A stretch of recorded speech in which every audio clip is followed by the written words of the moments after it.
of the power that's currently in Washington, D.C.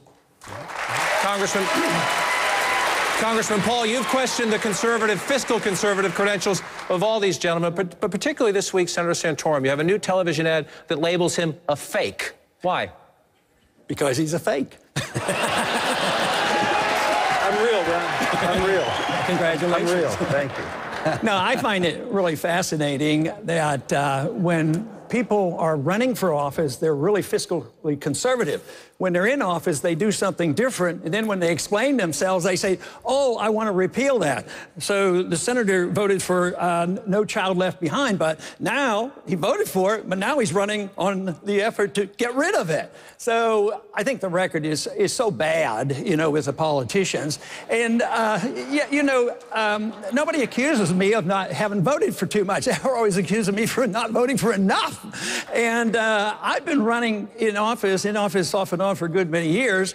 And over all those years, I've never voted for a budget deficit. I never voted to increase the national debt. Matter of fact, there's only one appropriation bill that I voted for, and that was for veterans. I assumed from the 1970s on that we were embarking on a very dangerous path, and we're involved in that danger right now.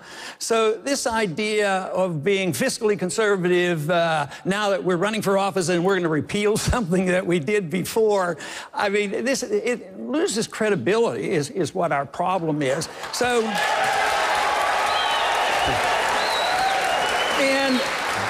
and the one thing that I think should annoy all Americans is the voting for foreign aid. I mean, just think, their foreign aid packages, they're huge, and when the member votes for it, they don't say, well, this money's going to ABC because I love that country, but it's the principle of the way the government works. You vote for foreign aid because for some weird reason it's supposed to be good for America, but then it goes and helps all our enemies. That's what I disapprove of.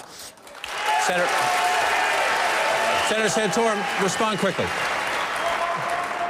Ron, the Weekly Standard just did a review looking at the national taxpayer unions, I think Citizens Against Government Waste, and they measured me up against the other 50 senators who were serving when I did, and they said that I was the most fiscally conservative senator in the Congress in the 12 years that I was there. My ratings with the national taxpayer unions were A's or B's.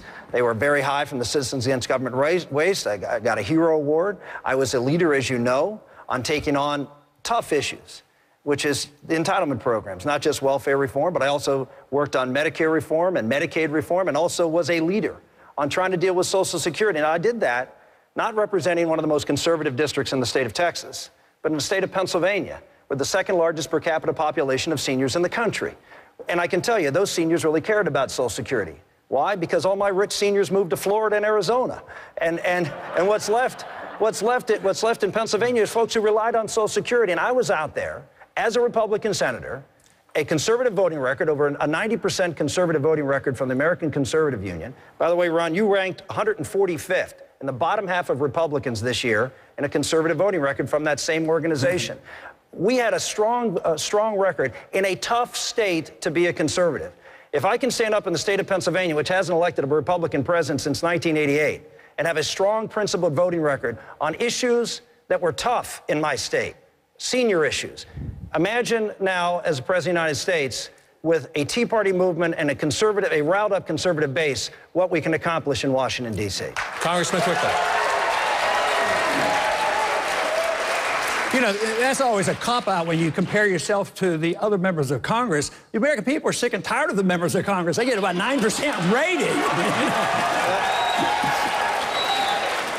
But this whole thing about comparison of conservative votes, I think you make a very important point. I don't rate one at the top. If it's spending or on taxes, I'm at the very top because I vote for the least amount of spending and the least amount of taxes, which means that some of the conservative ratings, you have to realize, sometimes conservatives want to spend money too. When it comes to overseas spending, you vote for the foreign aid. Conservatives are quite pleased with spending money overseas, but if you're a strict fiscal conservative and a constitutionalist, you don't vote for that kind of stuff, and so you can't just go by the ratings. As you can see, it's an important issue to the people in the